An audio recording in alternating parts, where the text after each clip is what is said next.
चलो समझते हैं कॉन्सेप्ट ऑफ डोमिनेंस को। यहाँ पे बात क्या ध्यान रखनी है, जब आप एनसीईआरटी रीड करते हो वहां पे कॉन्सेप्ट ऑफ डोमिनेंस करके एक छोटा सा पैराग्राफ दिया बट वो समझ नहीं आता है। आओ उसे समझते हैं। कॉन्सेप्ट ऑफ डोमिनेंस कहता क्या है कि अपनी डोमिनेंसी दिखाना, मतलब कैरेक्टर को एक्सप्रेस करना ही क्या बताता है कि कोई कैरेक्टर एक्सप्रेस हो रहा है, मतलब वो डोमिनेंट है आपके बॉडी में। जैसे मैं अगर बात करूं कि मेरे अंदर गुस्सा है तो वो क्या है, एक कैरेक्टर है। अगर बहुत ज्यादा गुस्सा है तो वो बाहर एक्सप्रेस होगा, अगर वो गुस्सा बहुत कम है मतलब रेसिसिव है तो वो एक्सप्रेस नहीं होगा। उसी तरीके से कोई भी कैरेक्टर है अगर वो एक्सप्रेस हो रहा है मतलब कि वो डोमिनेंट है। तो यहाँ पे इफेक्ट पर बात करी जाती है, expression of a particular trait की बात करी जाती है। बात क्या थी, अगर मैं स्टार्टिंग की बात करूं, कोई जीन अगर उसमें कोई म्यूटेशन नहीं है, अनमॉडिफाइड है, मतलब कोई मॉडिफिकेशन नहीं हुई है, नॉर्मल काम कर रहा है, तो ये नॉर्मल एंजाइम बनाया करेगा डीएनए से एमआरएनए और उससे अपना प्रोटीन एंजाइम बनाया करेगा नॉर्मल कंडीशन में।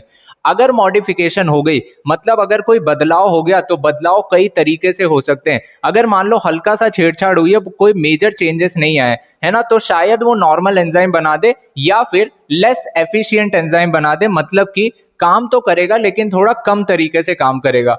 अगर थोड़ी सी म्यूटेशन ऐसी हो गई कि यहां से जो एमआरएनए बना और एंजाइम बना वो नॉन फंक्शनल बना, मतलब कि वो काम ही नहीं कर रहा है, अपने कोई काम का ही नहीं है।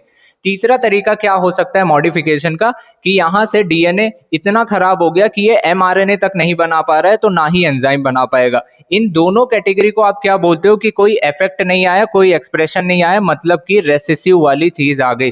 तो डोमिनेंट और रेसेसिव का जो दोनों बात लिखी गई है, एक्सप्लेन यहाँ पे डायरेक्टली आपको करके दिखा दिया गया है। एक बार आप एनसीईआरटी रीड करना, सारी बातें आपको यहाँ से समझ आ जाएंगी।